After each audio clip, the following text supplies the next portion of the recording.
స్తోత్రం స్తోత్రం స్తోత్రం. సర్వోన్నతుడా, సర్వ సృష్టికర్త, సర్వంతర్యామి, సర్వాధికారి తండ్రి, నీకే స్తుతి స్తోత్రములైన స్తోత్రం. ఎన్నిక లేని వరం, ఏ యోగ్యత లేని వరం తండ్రి, మా మానవులందరిపై దయదలిచి తండ్రి, పరం నుండి భూమికి దిగి వచ్చిన దేవ మానవుడా తండ్రి, నీకు స్తోత్రములైన స్తోత్రములు స్తోత్రము. అవునాయన తండ్రి, మీద ప్రేమ దయచేయండి. ఎస్సయ్యా, మేమైతే మట్టి వారం అల్పులం తండ్రి, ఏ యోగ్యత లేని వారం తండ్రి. నీవు కార్చిన రక్తంను బట్టే మాకు యోగ్యత ప్రభువా, మీరు పొందిన దెబ్బల చేతనే మాకు స్వస్థత నాయన తండ్రి. మహోపకారుడు తండ్రి, లోక కళ్యాణం కొరకు ప్రభువా మా కొరకై తండ్రి శిలంరాణపై మరణించిన దేవా, దీనుడుగా దయతో తండ్రి పశువుల పాకలో జన్మించిన దేవానికి స్తోత్రం నాయన స్తోత్రం. అవును తండ్రి, ఆ గొప్ప భాగ్యము విడిచిపెట్టి తండ్రి బాలుడిగా తండ్రి మా కొరకై తండ్రి ఈ లోకంలోకి వచ్చి మరణించి నాడు ప్రభా, నీకు స్తోత్రములైన స్తోత్రం తండ్రి స్తోత్రం. దేవా దేవా తండ్రి, నిజంగా తండ్రి ప్రభా, ఈ బలులన్నీ కూడా తండ్రి ఇన్ని రకాల బలులు అర్పించినప్పటికీ, ఎన్నో మూగ జీవులను మేము అర్పించినప్పటికీ అవి మొరపెట్టిన తండ్రి సత్యం తండ్రి, వారి పాపముల కొరకై మేము బలి కావాలన్నా. అవును ప్రభా, మా పాపముల కొరకు ఎన్నో మూగ జీవులు బలి అయినవని తండ్రి మేము గ్రహించుకునే భాగ్యం దయచేయండి తండ్రి. ఏ ఒక్క ఆత్మ కూడా బలి కావద్దండి, మీరే తండ్రి పరం. కాబట్టి 44వ యెహెజ్కేలు అధ్యాయం చదివేటప్పుడు మనం నిబంధన భంగం చేసే వారంగా ఉన్నామా, దేవుని నిబంధన చదువుతున్నప్పుడు ఆ నిబంధన నెరవేర్చే వారంగా ఉన్నామా అని మనం ఆత్మ పరిశీలన చేసుకోవాలి. ప్రతి దానికి కూడా దేవుడు మన ముందు రెండు ఉంచుతుంటాడు. ఏంటంటే ఆశీర్వాదము, శాపము, వెలుగు, చీకటి, సత్యము, తర్వాత అబద్ధం లేదా అసత్యం. కరెక్ట్. అందుకనే మీకు ఎందుకంటే తెలుగులో వస్తుంటాయి కదా మీకు వ్యతిరేక పదాలు, అందుకే మీకు రిమెంబరెన్స్ అనమాట. కాబట్టి మనం వెలుగు బిడ్డలుగా మనం ఉండాలి. వెలుగు బిడ్డలుగా ఎవరు ఉంటారంటే నిబంధనను ఆచరించేవారు, నిబంధనను భంగం చేయకుండా నిబంధన ప్రకారం దేవుడు ఒక నిబంధన ఇచ్చిన అంటే ఆ నిబంధన నెరవేర్చే వారంగా మనం ఉండాలి. ఇక్కడ ఇశ్రాయేలులైతే నిబంధనను వాళ్ళు ఏం చేస్తున్నారు, దేవుడు ఒక నిబంధన చేసినాడు. ఏమని, మీరంతా సున్నతి చేసుకోండి అన్నారు. అంటే వాళ్ళు శరీరం సంబంధమైన సున్నతి మాత్రమే చేసుకున్నారు, కానీ హృదయం దేవునికి దూరంగా ఉంది. అందుకనే అపోస్తుల కార్యం 28లో కూడా మనం చూస్తే ఎంత తేటగా అక్కడ ఒక మాట మాట్లాడతారు. మీ యొక్క హృదయాలు దేవునికి దూరంగా ఉన్నాయి, మీ పెదవులతోనే మీరు దేవుడిని స్తుతిస్తున్నారు. హృదయం ఎక్కడుందంట, దూరంగా. కాబట్టి ఈ సమయం ముందు అలాగా ఉండొద్దు. యెషయాలో కూడా అదే మాట మాట్లాడతారు పరిశుద్ధాత్మదేవుడు. మనము హృదయము దేవునికి ఇష్టంగా ఉంచాలి. మన హృదయాన్ని దూరంగా ఉంచేటటువంటి పరిస్థితుల నుంచి మనం విడుదల పొందే వారంగా మనం ఉండాలి. ఈ సమయం ముందు దేవునికి ఎవరు అయితే ఇష్టంగా ఉంటారో వాళ్ళ హృదయం శుద్ధిగా ఉంటుంది. శుద్ధిగా ఉండే హృదయాలే దేవునికి ఇష్టంగా ఉంటారు, దేవునికి సమీపంగా ఉంటారు. అలాంటి వాళ్లకు దేవుడు ఎన్ని అద్భుతాలు అంటే లెక్కలైన అద్భుతాలు చేస్తారు. అడిగిన వాటికంటే ఇచ్చిన వాటికంటే అధికమైన మేలు. కానీ నిబంధన భంగపరిచిన జనులకు వాళ్ళ ఆశ కూడా భంగమైపోతుంది. సామెతలో ఉంది, నీ ఆశ భంగమైపోవును అని. నీ ఆశ భంగం కాలేదు. ఎవరి ఆశ అంటే నీతిమంతుల ఆశ. నీతిమంతుల ఆశ భంగము కాలేదు. అంటే శారీరకమైన బాప్టిజం కాకుండా హృదయ సంబంధమైన బ్యాప్టిజం, అంటే క్రీస్తులో జన్మించిన వారికి వాళ్ళు ఏది కోరినా అడిగిన దానికంటే ఊహించిన దానికంటే అధికమైన మేలు దేవుడు చేస్తారు. మనం అడిగింది 50 మార్కులు అయితే 70 మార్కులు ఇచ్చే దేవుడు. మనం చిన్న ఇల్లు కావాలంటే పెద్ద ప్యాలెస్ ఇచ్చే దేవుడు. ఆయన అంతా గొప్ప దేవుడు, ఆయన అంతా సర్వశక్తిమంతుడు. మన నుంచి ఆయన ఏమీ కోరటం లేదు. కేవలం మన హృదయం శుద్ధి చేసుకొని మన హృదయంలో బలిపీఠమై దేవుని సింహాసన ఆసీనుడై మనతో ఆయన ఉండాలని, మనతో మాట్లాడాలని, నివాసం చేయాలని, మనతో భోజనం చేయాలని ఎంత ఇష్టమన్నట్టు దేవుడికి అంతగా ఇష్టపడుతున్నాడు. అలాగనే యేసయ్య ఏదైతే అంటున్నాడో అదే ప్రకారం చేశాడు. ఎమ్మాయి అనే గ్రామానికి వెళ్తున్నప్పుడు ఆ యొక్క పునరుద్ధానం అయిన తర్వాత ఇద్దరు వాళ్ళు కూడా ఒకప్పుడు యేసుప్రభు శిష్యులే. అంటే 12 మంది శిష్యులు కాకుండా 70 మంది కాకుండా 500 మంది అవుతారు ఏదో చనిపోయేటప్పటికి. వారిలో ఈ ఇద్దరు కూడా ఎమ్మయి గ్రామానికి నుంచి యెరూషలేముకు వెళ్తున్న వారితో యేసయ్య యెరూషలేము నుంచి ఎమ్మయి గ్రామానికి వెళ్తారు. ఆ గ్రామంలో వెళ్ళే వరకు యేసయ్య వాళ్ళతో మాట్లాడినాడు. ఎంత ధన్యత! వారితో కూడా నడిచాడు. యేసయ్య నీతో నాతో నడవాలని ఇష్టపడుతున్నాడు. తర్వాత వాళ్ళ ఇంటికి వెళ్ళారు, వాళ్ళతో కలిసి భోజనం చేశాడు. అప్పుడు వాళ్ళ నిజమైన నేత్రం తెరవబడ్డాయి. శారీరకమైన నేత్రములు మోయబడి ఆత్మ నేత్రం తెరవబడ్డాయి. ఆత్మ సంబంధమైన సున్నతి వారి హృదయంలో యేసయ్య మాట్లాడుతుంటే మండుతున్నారు. వాక్యం వింటున్నప్పుడే మన బ్రతుకులు మారిపోవాలి. వాక్యం విన్నప్పుడే మన హృదయాల్లో మంట కలగాలి. వాక్యం వింటున్నప్పుడే మన పాపంను అసహించుకోవాలి. వాక్యం వింటున్నప్పుడే చెడు అనేది మనలో నుంచి బయటికి పోవాలి. వాక్యం అనే వెలుగులో చీకటిని పారదోలే వాళ్ళంగా మనం ఉండాలి. అంటే అంత డెత్తులో అంత అంతరంగంలోకి వాక్యం ప్రవేశించాలి. వాక్యం మనం ప్రవేశించకుండా తలుపు దగ్గరనే వాక్యాన్ని మనం అడ్డుకుంటున్నామేమో. అందుకే యేసయ్య అంటాడు, నేను తలుపు ఎదుట నిల్చుండి తట్టుచున్నాను, ఎవరు నా స్వరం వింటాడో వాడికి ఏం చేస్తాను అంతే. నా స్వరం విని తలుపు తీసిన వారి దగ్గరికి నేను వస్తాను. తలుపులు వేసుకొని గట్టిగా ఉండవాలి అంటే వాక్యం వినకుండా చెవులు మందం చేసుకొని దేవుడు అంటే ఇష్టం లేకుండా. ఇందాక పాటలు చాలా బాగున్నారు. ఆ పాటల్లోనే అర్థం అదే, దేవుని వాక్యం వినపడుతున్నప్పుడే మనం వినాలి. తర్వాత వినాలనుకున్నా వినలేము. అందుకనే యేసయ్య ఇక్కడ వీళ్ళందరితో మాట్లాడుతున్నారు. మీరు నిబంధన మీరినారు అంటున్నాడు. ఆ నిబంధన మీరడానికి ఇంకొకటి ఏమంటే దేవుడు ఒక కట్టడ చేశాడు. తండ్రి అయిన దేవుడు ప్రవేశించిన ఆ గుమ్మము మూయబడిందంట. అందులో ఎవరు ఏం చేయకూడదు, ప్రవేశించకూడదు. ఎందుకు అంటే ఆయన పరిశుద్ధుడు, ఆయన దహించండి. దేవుడు వెళ్ళినటువంటి ఆ మార్గంలో కూడా ఏ మానవుడు వెళ్ళకూడదు, అది మూయబడింది. కానీ దేవుడు ఎప్పుడైతే ఈ యొక్క ఆ మూయబడినటువంటి ఆ యొక్క గుమ్మమును తెరవడానికి హృదయ సంబంధమైన సున్నతి గలవారు, నిబంధన జనులు, నిబంధన నెరవేర్చే వారిని మరలా అదే గుమ్మంలో కూడా ప్రవేశించేలా చేశాడు. ఎంత గొప్ప దేవుడు! హల్లెలూయా, హల్లెలూయా, హల్లెలూయా. అక్కడ ఆయన మహామహిమతో నిజంగా ఆయన మహిమను తాళలేకపోతున్నారు. ఆయన తేజ మహిమను చూడడానికి కూడా వాళ్ళకు కన్నులు చాలు. అలాంటి తేజ మహిమతో వెళ్ళినటువంటి దేవుడు వెళ్ళిన ఆ ప్రదేశంలో ఆ తలుపులను ఆ గుమ్మములను మూసేశారు. కానీ ప్రకటన దగ్గరికి వచ్చేసరికి ఆయన తెరిచారు. చూడండి, ప్రకటన 2వ అధ్యాయంలో ఆ మాట తేజగా ఉంటుంది. ప్రకటన 2 క్షమించండి 3:8 చదవండి. 3వ అధ్యాయం. నీ క్రియలు నేను ఎరుగుదును, నీకున్న శక్తి కొంచెమై ఉండినను అది వాక్యం ఏం చేస్తున్నారు వీళ్ళు? గైకొన్నా, నా వాక్యం గైకొని నా నామం అన్ని జనుల్లో ఎరగనని చెప్పడా. ఇక్కడ క్రైస్తవం అంటున్నా, బయట కూడా నేను క్రైస్తవునే. వాళ్ళు ఏది ఇస్తే ఇవ్వని, ఇవ్వకపోతే పోనీ. నేను క్రైస్తవుని, క్రీస్తును కలిగిన వాడు, క్రీస్తు వంశావళి. అదే ఎవరి దగ్గర తలుపు ఇక్కడ మూయబడిన తలుపు అక్కడ తీశాడు. ఇదిగో తలుపుని ఎదురు తీసి దీనిలో చాలా మార్మికమైన సత్యం ఉంది. ఈరోజు వాగ్దానంతో దేవుడు మాట్లాడుతున్నాడు, మీరు స్వతంత్రించుకోండి. హల్లెలూయా, హల్లెలూయా, హల్లెలూయా. ఎందరి మీ ఇంట్లో హృదయాలు మూయబడి ఉంటే దేవా మా వాళ్ళ హృదయాలు తెరవని దేవుని సన్నిధిలో ప్రారంభించండి. అయితే నువ్వు ఎలాగుండాలంటే ఆయన నామమును గైకొని, వాక్యంను గైకొని, వాక్యం పట్ల నీకు తపన తృష్ణ ఉన్నప్పుడు నీ హృదయము మీ ఇంట్లో వాళ్ళ హృదయం కూడా దేవుడు తెరుస్తాడు. అందుకే ఇదిగో తలుపుని ఏదైనా తెరిచి ఉంచున్నా అంట. మూయబడిన తలుపు తెచ్చేసండి.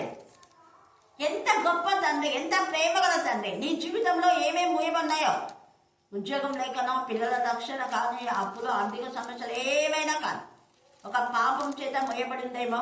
కానీ ఈరోజు ఆ పాపం అనే సంఖ్యలను తొలగించి, ఇత్తడి పాపం ఇత్తడిలాగా ఉంటే, ఇనుప గడియలాగా ఉంటే దాన్ని లయపరిచి తలుపు దేవుడు తెరుస్తున్నాడు, పరిశుద్ధమైన తలుపు.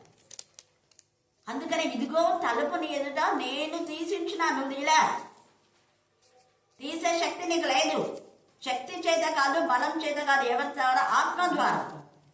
ఆత్మ ద్వారా దేవుడి కార్యం చేస్తున్నాడు. అది నాకు చేత కాదు ప్రభువా అని నువ్వు అనుకున్నావు, కానీ దేవుడు చేస్తున్నాడు. తలుపుని తెరుస్తున్నాడు ఆయన. ఇదిగో తలుపుని ఎదుట తీసించున్నాను, ఎవడు వేరే. అప్పుడు వేశారు, ఇక్కడ వేయమన్నాడు దేవుడే. కానీ ఎవరు వేయలేరు, ఎవరు వేయలేరు, మూయలేరు. రెండు తెరచలేరు ఎవరు. ఆయన తెరిస్తే మూసేవాళ్ళు లేడు, ఆయన మూస్తే తెరిచేవాడు కూడా లేడు. ఇదిగో దావీదుకు చిగురైన యూదా గోత్రపు సింహం ఇక్కడ ఉన్నాడు. అందుకే 3:8 దావీదు తాళపు చెవి కలిగి 7 నుంచి చెప్తారు. 7వ వచనం దావీదు తాళపు చెవి కలిగి. ఈ దావీదు తాళపు చెవి అని ఎందుకు అక్కడ మెన్షన్ చేస్తున్నాడు? దావీదు గురించి ప్రకటన గ్రంథంలో 3-4 టైమ్స్ ఉంది అక్కడ. దావీదు చిగురు, దావీదు తాళపు చెవి, ఎంత తేటగా యూదా గోత్రపు సింహం. ఇంత ఇదిగా చెప్పడానికి దావీదు ఎల్లప్పుడూ ప్రభువును ఆరాధిస్తూ హృదయ సంబంధమైన సున్నతి కలిగి ఉన్నాడు. అది ఎక్కడ పాపం చేశాడు, కానీ పాపం ఒప్పేసుకున్నాడు. తన శారీరకంగా దేవుని అంగీకరించలేదు, హృదయంలోకి ఆహ్వానించాడు. యేసయ్య తండ్రి అయిన దేవుని హృదయంలో ఆహ్వానించాడు. దేవునికి సింహాసనం వేశాడు. ఆయన హృదయం అంతా దేవుడితో నింపబడి ఉంది.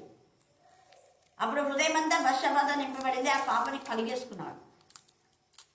దేవా, నా పాపపు జీవితాన్ని ఒప్పుకుంటున్నాను అన్నాడు. వెంటనే దేవుడు ఆయన యొక్క విరిగి నలిగిన హృదయం, ఆయన బలిని అర్పించినాడు. దేవుడు మధ్యాహ్నం వేళ దేవుడికి ఇష్టమైన బలియాగము అని చాలా చాలా శ్రేష్టమైన లేఖన బాగా దేవుడు మనతో మాట్లాడినాడు.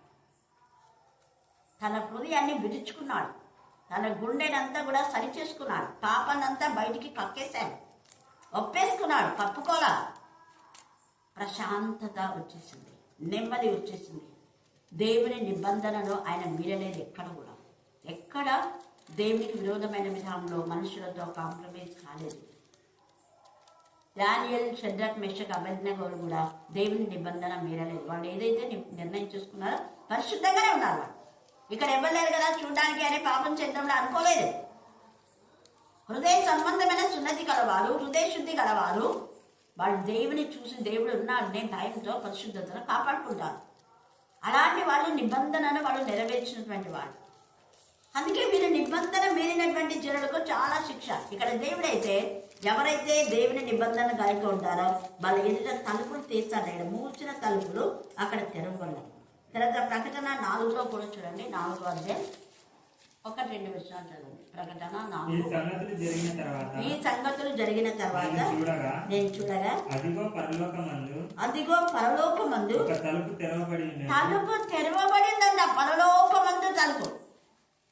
ఇక్కడ భూలోకంలో నీకు కావాల్సిన అవసరతలు దేవుడు నీకు తీస్తాడు, మార్గం చాలం చేస్తాడు. దేవుడు కావాల్సిన ఉద్యోగాలు ఇస్తాడు, ఆయన పిల్లలు కావాల్సిన లైఫ్ సెటిల్మెంట్ చేస్తాడు దేవుడు ఖచ్చితంగా. అక్కడ కూడా నీకోసమే పరలోకపు తలుపులు తెరబడి ఉన్నాయి. ఎంత గొప్ప కృప! పాపులు అందులో ప్రవేశించలేరు, వాళ్ళకై మూయబడినట్టుగానే ఉంటాయి. కానీ దేవుని పిల్లలకు దేవుడు తెరుస్తాడు. ఇదిగో పరలోకం ముందు ఒక తలుపు తెరవబడిందంట. మరియు నేను మొదట వినిన స్వరం భూరధ్వని వలె నాతో మాట్లాడగా విని. భూరధ్వని లాంటి స్వరం, జల ప్రవాహం లాంటి స్వరం ఆయన స్వరం. ఆయన స్వరము లేదని వినచేయడు. ఆయన స్వరం కాదేశ అరణ్యంను కాల్చివేస్తుంది. ఆయన స్వరం దేవదారు వృక్షాలను విరుస్తుంది. అంత బలమైన స్వరం, సముద్ర ఘోషలాగా ఉండదు ఆయన స్వరం. మెల్లనైన స్వరంతో కూడా మాట్లాడతాడు. యోబు అన్నాడు, ఒక నైట పోయాడు, నీడ వచ్చింది, గుసగుసలు అన్నట్టు ఉంది నాతో అన్నాడు. అవును, దేవుడు మెల్లగా కూడా మాట్లాడతాడు. ఏలియాతో మెల్లగా మాట్లాడు. భయంకరమైన గాలులు వచ్చినాయి. ఆ గాలులలో ఆయన రాలేదు, సుడిగాలి వచ్చింది. నిమ్మలమైన తర్వాత దేవుడు మాట్లాడినాడు. దేవుని స్వరం ఎవరికి ఎలాగో మాట్లాడుతుందో అలాగనే మాట్లాడతారు. ఆయన ఇక్కడికి ఎక్కిరా అన్నాడు. ఇక్కడ ఎంత తేటగా ఆయన తలుపు తెరిచి ఉంచాడంట. తర్వాత యెషయా 45లో కూడా అక్కడ కోరేషు ఉంటాడు. కోరేషు కూడా ఇత్తడి తలుపులను విరగొట్టేవాడు ఆయనని. రహస్యమందు దాచబడిన ధనం నేను నీకు ఇస్తానని చాలా చాలా ఉంది, మీరు తర్వాత చదువుకోండి. యెషయాలో ఇవన్నీ ఉన్నాయి. అక్కడ కోరేష్ అన్నాం కదా, ఈ కోరేషే షేబా దేశపు రాణి కుమారుడు అని కొంతమంది రాస్తారు పుస్తకాలను. కోరేష్ రాజు, అందుకనే దేవాలయం కట్టడానికి ఆయన కూడా సహకరిస్తాడు సెకండ్ టైం. కాబట్టి ఈ సమయం ముందు కోరేషు అన్యుడైన కోరేషు దేవుడికి భయపడ్డాడు. దేవునికి భయపడినప్పుడు ఆ కోరేషుని ఎంతగానో దేవుడు ఆశీర్వదించి మెత్తగా ఉన్న స్థలాలను సరళం చేస్తారు. మెత్తగా మోయబడ్డ ఇత్తడి తలుపులు ఏం చేస్తారట? పగలగొట్టేదను, ఇనుప గడియలను విరగొట్టేదను, పేరు పెట్టి నిన్ను పిలిచిన అదే నేను ఇశ్రాయేలు దేవుడును యెహోవాను నేనే అని నీవు తెలుసుకున్నట్లు అంధకార స్థలంలో ఉంచబడిన నిధులను ఆయన ఇస్తాడు. ఎంత గొప్ప దేవుడు! దాచి ఉంచినటువంటి మేలు, ఎంతో దాచి ఉంచిన మేలు. ఆయన కార్యంలో ఎంత అద్భుతం అంటే చెప్పడం నిజంగా నాకు ఒక్కోసారి ఎంత ఆశ్చర్యమవుతుందో. అప్పుడు నేను మైక్ తెచ్చినప్పుడు 1 వీక్ కాలేదు, అప్పుడే దేవుడు అమౌంట్ ఇచ్చేసాడని చెప్పినాను కదా మీకు. ఇప్పుడు కూడా ప్రార్థన చేసుకొని టైల్స్ వేసినాను, నా దగ్గర ఉన్న అమౌంట్తోనే. మొన్నటికి పూర్తయింది కదా, నా మిగిలిన టైల్స్ వేసింది కదా కృష్ణవేణి. ఇంకా ఒక బాక్స్ ఉండింది, అది నేనే వేసుకున్నాను. దేవుని దయట పగిలిపోతాయి మళ్ళీ అని. అది అయిపోయింది, మొన్న అయిపోయింది, 3 days అయిపోయింది. కానీ దేవుడు దానికి ఎంత ఖర్చు అయ్యాడో అందరికి ఈరోజు ఇచ్చాడు. ఎలాగనుకుంటారా? నా స్టూడెంట్స్ ఇవ్వడం నాకు ఎంత సంతోషమైందంటే కళ్ళ నీళ్ళు వచ్చినాయి. మెస్సీ మేడం నాకు జీతం వచ్చింది, ఈ 10,000 మీరు తీసుకోండి అంటే ముద్దమ్మ చర్చిలో ఇచ్చిరా అన్న. ఇంతసేపటికి తీసుకోవాలి, పోయి చర్చిలో ఇచ్చిరా. అప్పుడు చర్చిలో కూడా ఇస్తాం మేడం, ఇది మీకు ఇవ్వాలని ఫస్ట్ మీకు తీసి పెట్టాము. నాన్న నువ్వు పోయి మేడంకి ఇచ్చిరాపో, వాక్యం వినే రోజు అని నాన్న పంపించినాడు. వద్దు నువ్వు నాన్న తెలియకుండా ఇచ్చిరా, పో మీ నాన్నకి ఇవ్వాలి. ఇంకా మేరీ టీచర్ అండి, ఆ పాప ఏడు ముఖం లాగా పెట్టేసింది వద్దన్నందుకు. ఇంకా తర్వాత అక్క చెప్పింది తీసుకొని వాడు దేనికైనా అంటే, వెంటనే నాకు ఎంత రోషం కూడా దేవుడు వేయాలని అనిపించింది. అయినా కూడా వెంటనే ఉంటాయి, మళ్ళీ మనకి దేనికైనా యూజ్ చేస్తానని చెప్పారు. హల్లెలూయా, హల్లెలూయా. అసలు దేవుడు మనకు ఒకటి చేస్తుంటే వెంటనే దానికోసం ప్రిజర్వ్ చేస్తుంటాడు. రహస్యమందు అవి ఎప్పుడు వస్తాయి మనకు తెలియదు, ఓపెన్ అయిపోతాయి. అంత గొప్ప దేవుడు అంటే ఎంత గొప్ప దేవుడు. అందుకే ఇక్కడ పోలీస్ అనుకోరా, ఇత్తడి తలుపులను పగలగొట్టి రహస్యమందు దాచబడినటువంటి ధనం నేను నీకు ఇస్తానంటున్నాడు. ఏది ఎవరికి ఆయన కొరత చేయడు. అలాగనే డాక్టర్ విజయ్ కుమార్ కోసం మనం చేసాం కదా, ఆమెకు గైనకాలజిస్ట్గానే వచ్చింది. నాకు ఇటీవలలో దాదాపు 50 మంది దాకా నాకు ప్రేయర్ రిక్వెస్ట్ ఇచ్చినారు, మాకు గైనకాలజీ కావాలా. కొంతమందికి వచ్చింది, కొందరికి కావాలా. ఈ పాప ఓసే అని దేవుడు ఇచ్చినాడు. భావన కూడా గైనకాలజిస్ట్ కావాలని చాలా ఆశపడింది, రాలేదు. కానీ పాపకి ఇచ్చినాడు. అన్ని కూడా ఎంత విశ్వాసం చూడండి, ఎంత నమ్మకం. గిఫ్ట్ అంటే ముందే ఇస్తానండి, నేను వద్దని చెప్పిన. అందుకని అక్క లేదు, అక్క వద్దని చెప్పింది. మీరు జాయిన్ అయిన తర్వాతనే ఏదైనా తీసుకుంటుంది అంటే ఈరోజు వాళ్ళ అమ్మ తల్లి కూతురు ఇద్దరు ఎంత నమ్మకం. మనం నమ్మినట్లయితే దేవుడు ఎంతకైనా, ఈ కోరేషు అన్యుడైనా దేవుని ఎంతగా నమ్మినాడు. నాకు తెలిసి అదే శేబాదేశపు రాని అతన్ని ఆత్మీయంగా పెంచుంటుంది. అందుకే అంతగా కోరేషు సహాయం చేస్తాడు మందిరానికి. దేవుడు సహాయం చేశాడు కాబట్టి నేను కూడా రాష్ట్రం ముందున్న దాచుకున్న దాన్ని నేను నీకు ఇస్తున్నాను అంటున్నాడు. ఇద్దరు తరపున వెడగొడతారు అంటున్నాడు. నీ జీవితంలో కూడా ఇద్దరు ఖచ్చితంగా వెళ్ళిపోతాయి. దేవుడు అద్భుతగాడు. ఆయన ఎంత గొప్ప కృప అంటే, నిబంధన మీరితే ఆయన ఉగ్రత, నిబంధన చెరువుగా ఉంటే ఎంత ఆశీర్వాదం అంటే అంత ఆశీర్వాదం దేవుడు ఇస్తాడు. యెషయా 45 మీరు మళ్ళీ తర్వాత చదువుకోండి. అలాగనే ఇక్కడ మనం చూస్తే చెప్తున్నాం కదా, 2వది, యెహోవా నాకు సెలవిచ్చినదేమనగా, నరపుత్రుడా, యెహోవా మందిరంలో కూర్చున్న కట్టడాలన్నింటినీ విధులన్నింటినీ నేను నీకు తెలియజేస్తున్నాను. నీవు మనస్సు నిలుపుకొని, మనస్సు ఏం చేయాలంట? నిలుపుకొని. నిబంధన మీరిన వాక్యం వినమంటే వినాలి. ఇంకొక ఆమె వాక్యం వినకుండా, ఇంకొక ఆమె కాదు, మీకంతా తెలిసిన ఆమె, అదే మేయర్ వాళ్ళ భార్య పంపించింది, కానుక తీసుకోవాలి, నేను ఎన్నికి పంపించేస్తాను. ఛాన్సర్ బెక్ చేసింది కానీ తీసుకోలేదు. పోయి అక్కడ ఎక్కడన్నా ఇచ్చి అక్కడనే క్లీన్ చేసుకోమని చెప్పని చెప్పిన. ఎందుకు నేను చెప్తున్నా అంటే, దేవుడు కొన్ని అలౌ చేయడు. దేవునికి ఎలా ఉండాలో యథార్థంగా, నిజాయితీగా ఉండాలి. సగం అక్కడ సగం ఇక్కడ అనేది ఉండకూడదు. ఇక్కడ ఎంత చక్కగా మనస్సు నిలుపుకొని, మన మనస్సు మధ్యాహ్నం చూసుకున్నాం కదా, ఎవరి మనస్సు నీ మీద అనుకున్న వాళ్ళని ఎలా చేస్తారో పూర్ణ శాంతి. ఇది ఎప్పుడు మంచి ఉంది లైఫ్లో. నేను అది ఎప్పుడో నా హృదయంలో లిఖించబడింది. మన మనస్సులు ఎక్కడున్నా దేవుని పైన మాత్రమే ఉండాలి.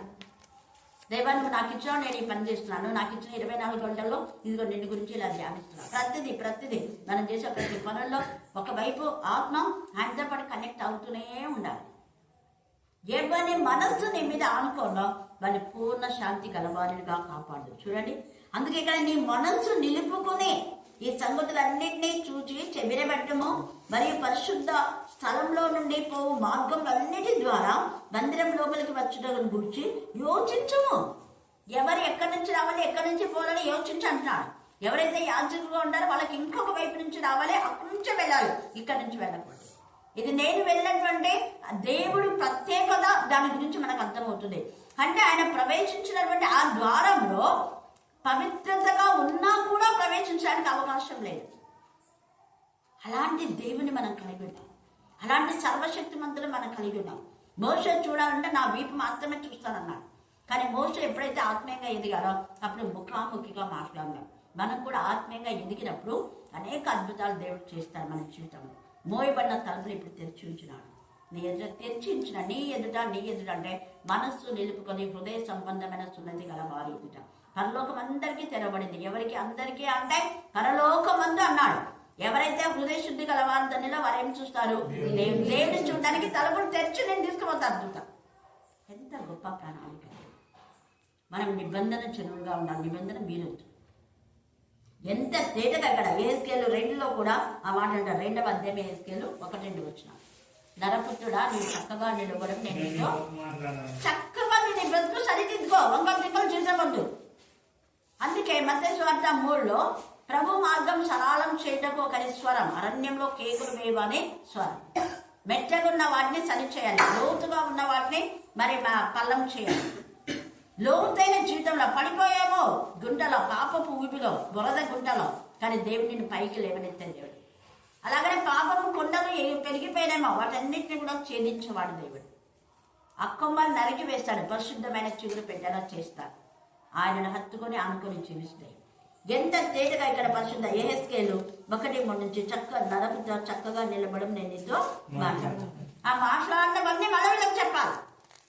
నోబుతో దేవుడు మాట్లాడినవన్నీ గుర్తుపెట్టుకొని మళ్ళీ నోబు అలాగనే చేశాడు. హల్లెలూయా, హల్లెలూయా, హల్లెలూయా.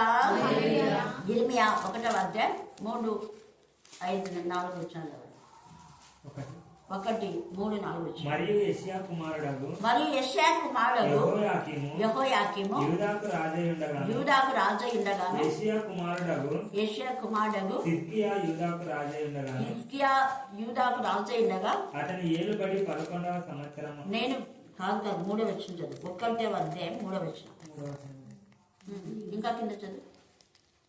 ఇర్మియా అనగా యెహోవా నాకు ప్రత్యక్షమై ఇలాగ సెలవిచ్చెను.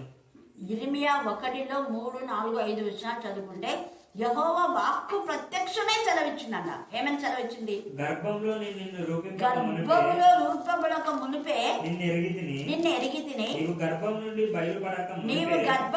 బయలుపడక మునిపే నేను నిన్ను ప్రతిష్ఠించితిని, జనులకు ప్రవక్తగా నేను నియమించితిని. అందుకు అయ్యో ప్రభువు యెహోవా చిత్తగించుము, నేను బాలుడనే. నేను బాలుడు ఎలా మాట్లాడాలి?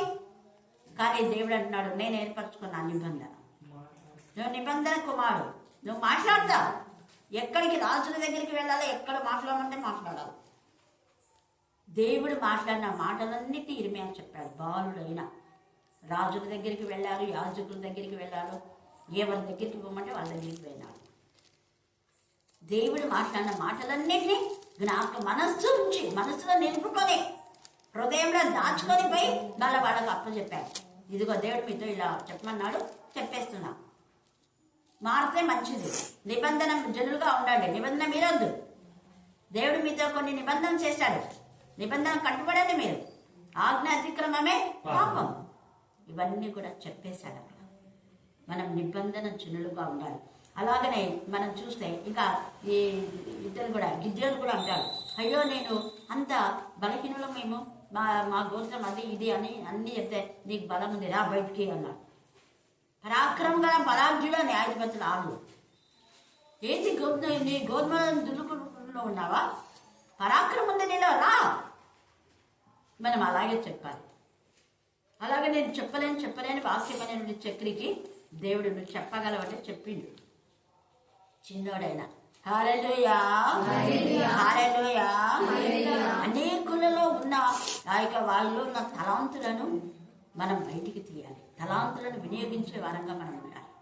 కాబట్టి రాత్రి కాల సమయమందు దేవుని యొక్క మహిమతో యోగులో కూడా మనం చూస్తే అక్కడ ఎంత చక్కగా 22 యోగు 14 చదవండి. యోగు 22:14.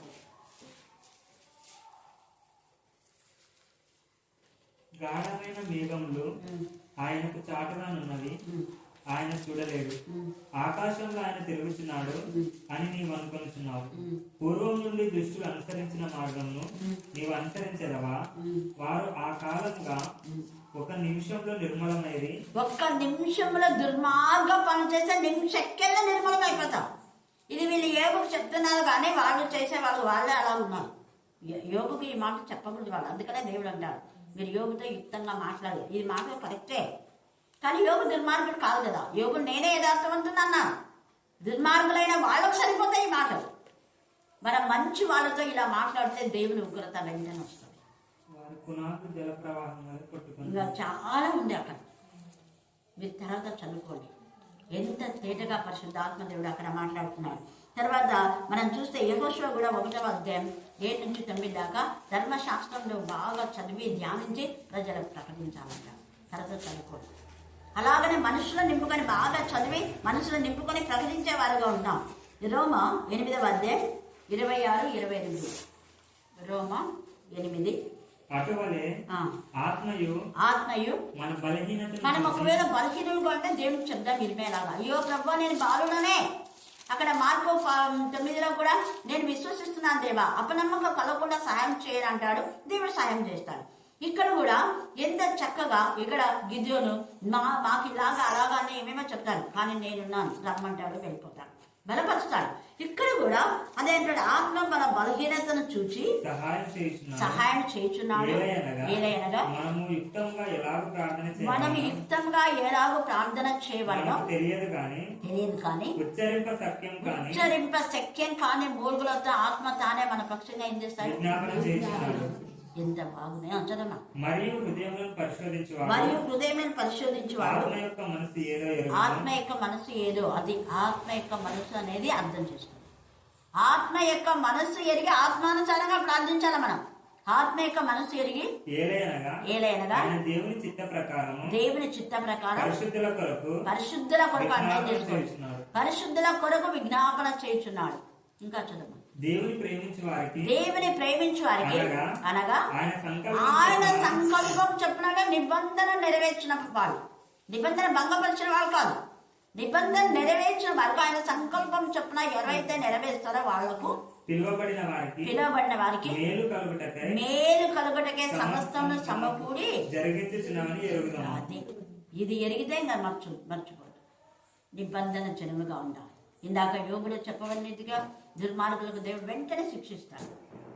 కాబట్టి మనం నిబంధన జనులుగా ఉండి దేవుని యందు భయభక్తి కలిగి దేవుడికి ఇష్టమైన బిడ్డగా ఆయన ఆశీర్వాదాలన్నీ మనం పొందుకుందాం. దేవుడు ఈ లేఖన భాగంలో జీవించి ఆశీర్వదించును గాక. ఆమేన్, ఆమేన్. తాళజాన్నవాడు ఎవడు అని మా తండ్రి మేము లేఖన భాగంలో చూస్తున్నాం. దేవా నీ ఉగ్రతకు తాళలేక అనేక మంది దేవా నా ప్రభా గుహలలో రాళ్ల పైన నా తండ్రి దేవా మరి అనేకమైన వృక్షాలకు నా తండ్రి దేవా మరి నా తండ్రి మమ్మల్ని కప్పండి అంటున్నాయి కానీ అవి అక్కడి నుంచి పారిపోతున్నాయి. అలాంటి నేచర్ నుంచి మమ్మల్ని విడిపించమని ప్రార్థిస్తున్నాం. దేవా మీరు మమ్మల్ని ఇష్టపడి మా దగ్గరికి వచ్చి మాతో ఉండాలని ఎంతగానో ఇష్టపడిన దేవుడు దేవా హృదయ సంబంధమైన సున్నతి గలవారిని అలాగే నా తండ్రి ఆత్మలో జన్మించిన వారిని మీరు ఎంతగా నా ప్రభ ఇష్టపడుతున్నారో అది తెలుసుకొని మేము ఆత్మలో జన్మించిన నా ప్రభ నీకు ఇష్టమైన బిడ్డలుగా నీ సాక్షులుగా సాధాలుగా నీ ఖైదీలుగా నీ ప్రతినిధులుగా నా ప్రభ నాథని నీ శిష్యులుగా దేవ నీ సేవకులుగా మేము ఉండడానికి కృపదాయించని ప్రార్థిస్తున్నాం. ఈ రాత్రి కాలసం మీద చేరువచ్చే ప్రతి బిడ్డను ఆత్మతో శక్తితో మరి నింపమని ప్రార్థిస్తున్నాం. ఆత్మతో శక్తితో మరి నింపమని ప్రార్థిస్తున్నాం. దేవ ఆత్మ కృపనింపు దయచని ప్రార్థిస్తున్నాం. ఆత్మ నడిపింపు దయచని ప్రార్థిస్తున్నాం. అనేక మందిలో పట్టి పీడిస్తున్న దుష్ట శక్తులు దురాత్మల ప్రేతాత్మల చెరువడి బాధ్యత శుద్ధ శక్తులు ఏం గర్తించి పాదాలుగా బంధించమని ప్రార్థిస్తున్నాం. దేవ దుఃఖితులైన కుటుంబాల్లో ఓదార్పు మీరు దయచమని ప్రార్థిస్తున్నాం. దేవా పగిలిన హృదయాన్ని మీరు సరిచేయమని ప్రార్థిస్తున్నాం. తండ్రి స్తోత్రాలు. ఎందరి కుటుంబాల్లో రక్షణ లేక అందరి తల్లు ఒగరుస్తూ ఉన్నారో ఆ తల్లు కన్నీటి నా ప్రభావం మీరు చూచమని ప్రార్థిస్తున్నారు. స్తోత్రం. అలాగే నా స్వర్ణగా కుమారుని అతను మీరు జ్ఞాపకం చేసుకొని అప్పుడు యొక్క రక్షణ మీరు దాయించండి. ఆ పిల్లల జ్వరం ఏ సమయంలో గద్దించమని ప్రార్థిస్తున్నాను. దేవా డాల్ని కూడా కనికరించండి. దేవా మీ నామం మీ రక్తం మీరు ప్రయోగించండి. బిడ్డను ఓదార్చండి, ధైర్యపరచమని ప్రార్థిస్తున్నాం. గాయపడిన ప్రతి హృదయక గాయాన్ని మీరు బాగుపే దేవుడు అని మేము స్తుతిస్తున్నాం. దేవ అనంతపురంలో నీకు మహిమకరంగా మమ్మల్ని వాడుకున్నందుకు అక్కడ ఇచ్చిన ప్రార్థన విన్నపండి నీ కరుణాపీఠంలో ఎత్తిపడుతున్నాం. మల్లికను దేవా నా పూర్ణ ఆరోగ్యం, పూర్ణబలం, పూర్ణశక్తి దయచేది కాక. అలాగే మేరికి నాగమ్మ మెడకు పూర్ణ ఆరోగ్యం, పూర్ణబలం, పూర్ణశక్తి దయచమని ప్రార్థిస్తున్నాం. దేవ శక్తి లోపం లేకుండా నిన్ను ఆరాధించని ఇష్టపడిన ప్రతి బిడ్డకు మీ శక్తిని మీ సహాయం దాయించండి. నేను లేని సమయంలో దేవ రోజు మన పవన్ మీరు